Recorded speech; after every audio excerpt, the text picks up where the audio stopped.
नमस्कार, मैं हूं श्वेता झा और आप देख रहे हैं आज तक। सबसे पहले आपको आज की दो बड़ी खबरों के बारे में बता दें जिस पर हमारी नजर बनी रहेगी। सबसे पहले आपको बता दें, नूरा फतेही ईडी में पेश हुई है। ईडी ने दरअसल समन किया था। 200 करोड़ के मामला है। इस पूरे मामले में आपको हम बता दें, नूरा फतेही को आज बुलाया गया था। नूरा फतेही से पहले इस पूरे मामले में जैकलिन फर्नांडिस को भी बुलाया गया है। तो कई अभिनेत्रियां हैं जिन्हें इस पूरे मामले में 200 करोड़ की हेरफेर का मामला जो है उस मामले में पूछताछ के लिए बुलाया गया है। और नूरा फतेही आज पेश हुई हैं। और साथ ही साथ दूसरी बड़ी खबर आपको हम बता दें जिस पर हमारी नजर बनी रहेगी, वो आर्यन केस मामला है। आपको बता दें, कल ही एनसीबी ने अपनी दलीलें रखी थी और आर्यन के वकील ने भी अपनी तरफ से दलीलें रखी थी, जिसके बाद आज अब इस मामले पर सुनवाई होगी कि जमानत मिलेगी या फिर आर्यन की जमानत पर थोड़ी देर में सुनवाई होने वाली है। क्या होगा, जेल या फिर बेल? ये बड़ी खबर, इस पर हमारी लगातार नजर बनी रहेगी। आर्यन खान के वकील सतीश मान शिंदे कोर्ट पहुंच चुके हैं और बड़ी खबर सामने आ रही है। बस अब थोड़ी ही देर में ये तय हो जाएगा कि क्या होगा आर्यन का। आर्यन की जमानत का एनसीबी ने विरोध किया है क्योंकि कल ही अपनी दलीलों में एनसीबी ने कहा था कि अभी बेल देना सही नहीं होगा। आर्यन खान की जमानत पर अब थोड़ी देर में सुनवाई होने वाली है। हमारे संवाददाता मुस्तफा शेख हमारे संवाददाता जुड़ चुके हैं ज्यादा जानकारी के साथ। मुस्तफा, कितनी देर में सुनवाई शुरू होने वाली है? और एक ये भी क्लैरिटी बताएं कि आज सिर्फ ये सुनाया जाएगा कि कल जितनी भी सुनवाई हुई थी आज फैसला सुरक्षित रख लिया गया था आज के लिए, तो आज क्या सिर्फ फैसला सुनाया जाएगा या फिर आज भी किसी तरह की दलीलें पेश की जाएगी दोनों तरफ से? जी बिल्कुल, आपको बता दें इस वक्त हम मुंबई के सेशंस कोर्ट के बाहर खड़े हैं। ठीक हमारे पीछे आप सेशंस कोर्ट देख रहे हैं और उसमें लेफ्ट हैंड साइड पे जो फर्स्ट फ्लोर पर कोर्ट रूम है वही स्पेशल एनडीपीएस कोर्ट रूम है जहां पर जज बैठे हुए हैं। बाकी के केसेस चल रहे हैं। एनसीबी के जो लॉयर है एएसजी अनिल सिंह, उनका इंतजार है। जैसे ही वो कोर्ट रूम पहुंचेंगे उनका आर्ग्यूमेंट्स चलेगा क्योंकि उनके आर्ग्यूमेंट्स अभी पेंडिंग है। एनसीबी की तरफ से आधा घंटा और दलीलें दी जाएगी और ये दलीलें आर्यन खान को बेल क्यों नहीं मिलनी चाहिए इस बात पर और उसके सबूतों पर दी जाएगी। आर्यन खान के वकीलों ने अपना पक्ष रख दिया है। तकरीबन 2.5 घंटों तक अमित देसाई जो कि उनके वकील हैं उन्होंने कल आर्गुमेंट किया था। अब ये देखना होगा कि जब एनसीबी की दलीलें खत्म होती है तो फिर जो आप कह सकती हैं कि जज है उनके ऊपर ये निर्भर करता है कि क्या वो आज के आज ही ऑर्डर सुनाना चाहते हैं। अगर वो आज ही ऑर्डर प्रोनाउंस करते हैं तो ये बात साफ हो जाएगी कि आर्यन खान बेल पर छुटकर बाहर आने वाले हैं या नहीं। ये बात आज ही साफ हो जाएगी। अगर किसी न किसी कारण ऑर्डर डिले होता है तो फिर दशहरा है और 2 से 3 दिन के लिए छुट्टी है, तो 3 दिनों के बाद ये मैटर आप कह सकते हैं बॉम्बे हाईकोर्ट में अपील के लिए जाना पड़ेगा अगर रिजेक्ट होता है, या फिर सेशंस कोर्ट का ऑर्डर आने के लिए अगले हफ्ते तक रुकना पड़ेगा। तो ये पूरी अगर आप प्रक्रिया देखें तो तकरीबन आधे घंटे का 1 घंटे का समय है। जैसे ही हियरिंग शुरू होती है एनसीबी के लॉयर आते हैं, हमें पता चल जाएगा कि क्या आज बेल ऑर्डर की सुनवाई होने वाली है। अब बेल ऑर्डर की सुनवाई होने के बाद क्या आर्यन खान को आज के आज बेल मिलने वाली है या नहीं, ये कुछ समय में साफ हो जाएगा। बिल्कुल। साथ ही आपसे ये भी जानना चाहेंगे, आपने जिस तरह से कहा मुस्तफा कि एनसीबी सबसे पहले आज अपनी दलील पेश करेगी, ये जो सुनवाई बाकायदा शुरू होने वाली है, इस सुनवाई में कितना वक्त लगेगा, कितनी देर में शुरू होगी?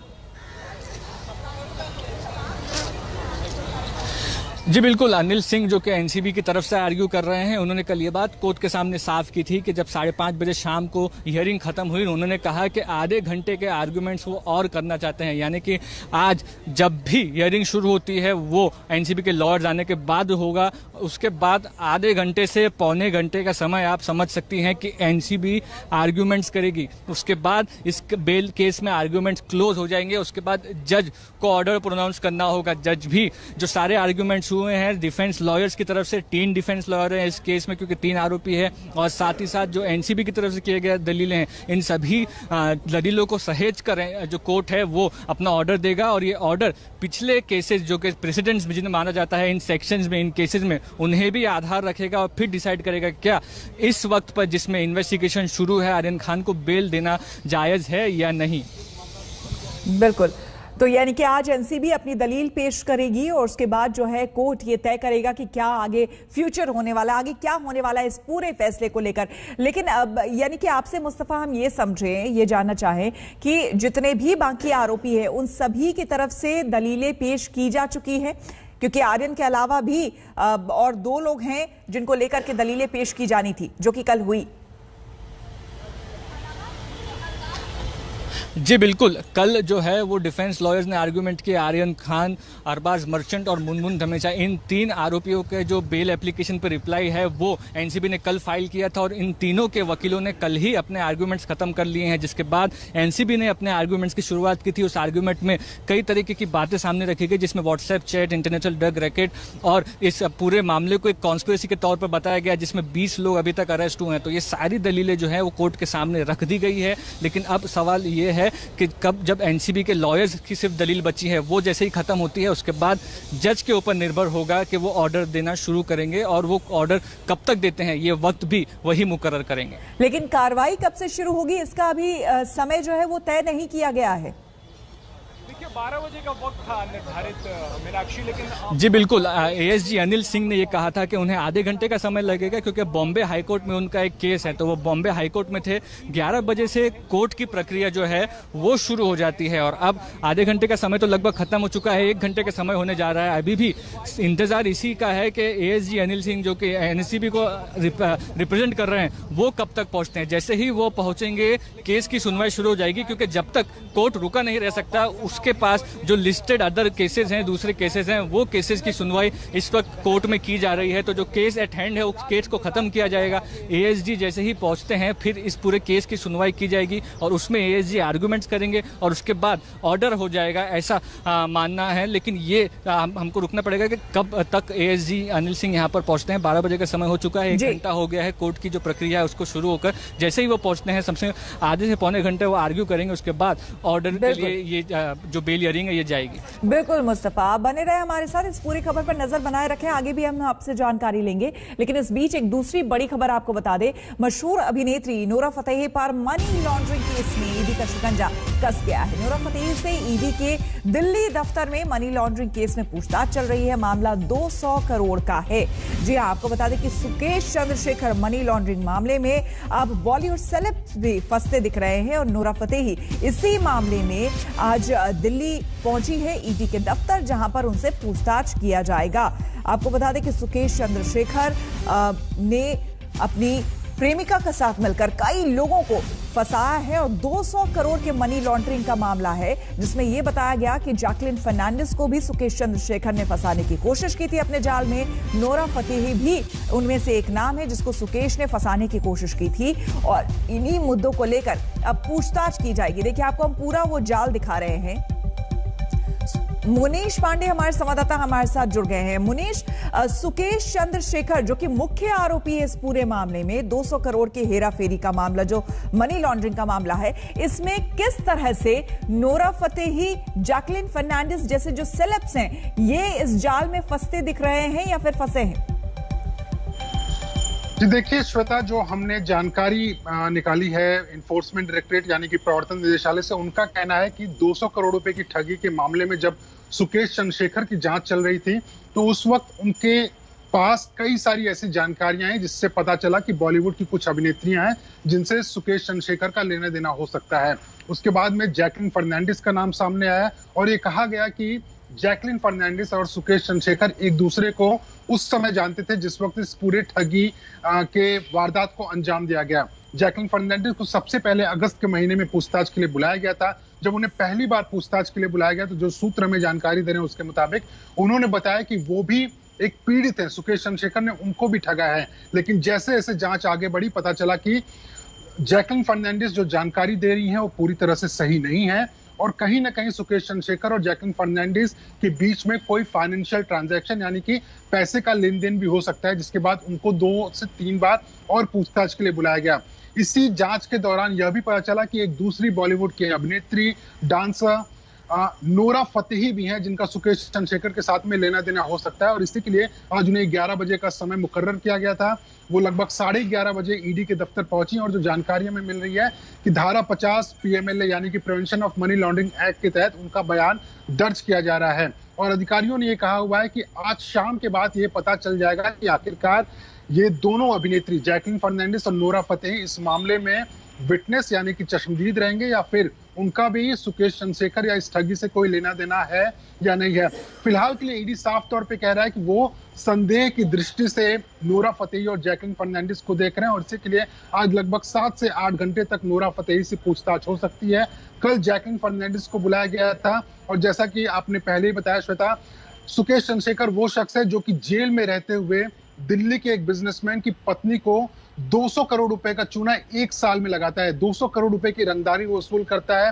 पिछले कुछ सालों में उसने 400 करोड़ रुपए लोगों से ठगा हुआ है। 20 से ज्यादा ठगी के मामले हैं, लेकिन बॉलीवुड का एंगल आने के बाद में कहीं ना कहीं इस पूरे मामले में एक नया ट्विस्ट आ गया है। बिल्कुल, आगे भी आपसे जानकारी लेंगे। फिलहाल मुनीश, शुक्रिया आपका।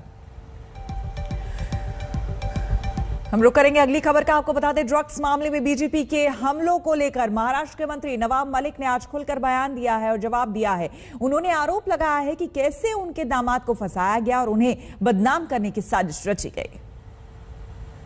भारतीय जनता पार्टी के सारे नेता एक ही बात कर रहे थे सारे देश के चैनल पर कि नवाब मलिक का दामाद ये ड्रग डीलर है, उसकी गिरफ्तारी हुई। खुन्नस में ये इस तरह का एनसीबी को बदनाम करने का काम कर रहे हैं।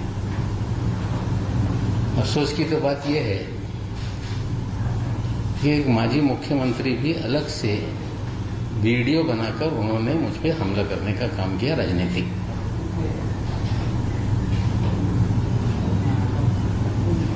लेकिन 27 तारीख के दिन एनडीपीएस के स्पेशल कोर्ट ने समीर खान और उसके साथ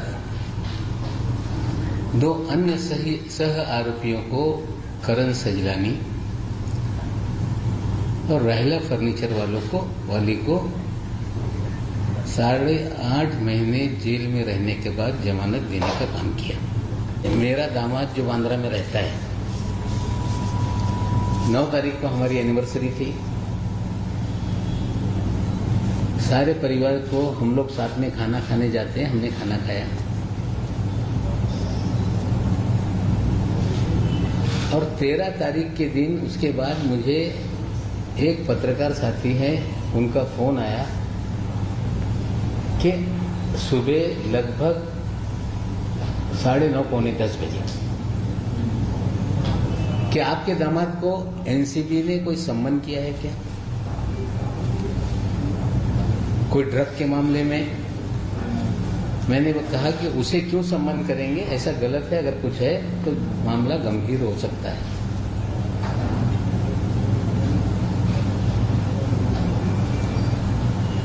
बारह तारीख के रात में एनसीबी ने सम्मन दिया। जो समीर खान हमारे दामाद हैं, उनकी माता श्री जो बगल के किसी जो बिल्डिंग में रहती हैं यूनियन पार्क के पास। हम रुकेंगे यहां पर एक छोटे से ब्रेक के लिए। बने रहे हमारे साथ, देखते रहिए आज तक। महानवमी पर सीएम योगी ने कन्या पूजन की। जी हां, गोरखपुर में योगी ने नवरात्रि के आखिरी दिन मां सिद्धिदात्री की पूजा के बाद कन्या पूजन की। आपको बता दें कि इस दिन वैसे भी पूरे देश में नवरात्रि के दिन कन्या पूजन की परंपरा रही है। माता के 9 रूप की उपासना की जाती है और 9 कन्याओं को आज के दिन विशेष करके उनकी पूजन की जाती है, उनको खिलाया जाता है। और ये गोरखपुर की तस्वीरें दिखा रहे हैं जहां पर योगी आदित्यनाथ ने कन्या पूजन की।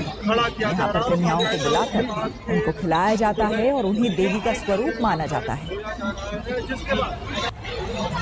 आपको बता दें कि पूरे देश में नवरात्र धूमधाम से मनाया जा रहा है। आज नवरात्रि है, मां सिद्धिदात्री की आज के दिन पूजा की जाती है और आज के दिन कन्या पूजन का विशेष महत्व भी है। जैसा कि आपको बताया कि पूरे 9 दिन तक मां के अलग अलग स्वरूपों की पूजा की जाती है और नवमी के दिन माता के उन 9 रूप को एक साथ ये मानते हुए कि जितनी भी कन्याएं हैं वो माता के 9 रूप हैं, उनको बुलाकर उन्हें उनकी पूजा की जाती है, उन्हें खिलाया जाता है।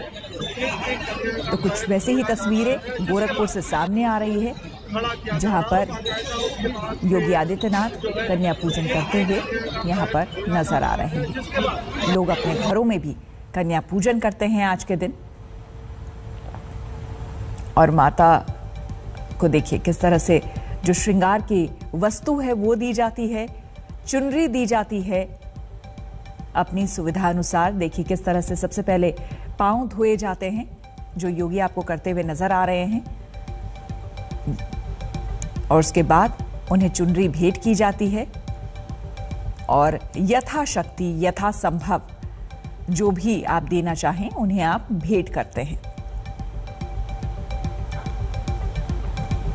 तो बाकायदा पूरे विधि विधान से योगी आदित्यनाथ कन्या पूजन करते हुए, ये देखिए माथा की चुनरी उन्होंने सबसे पहले पांव पखारे, पांव धोए और उसके बाद फिर चुनरी देते हुए और भेंट।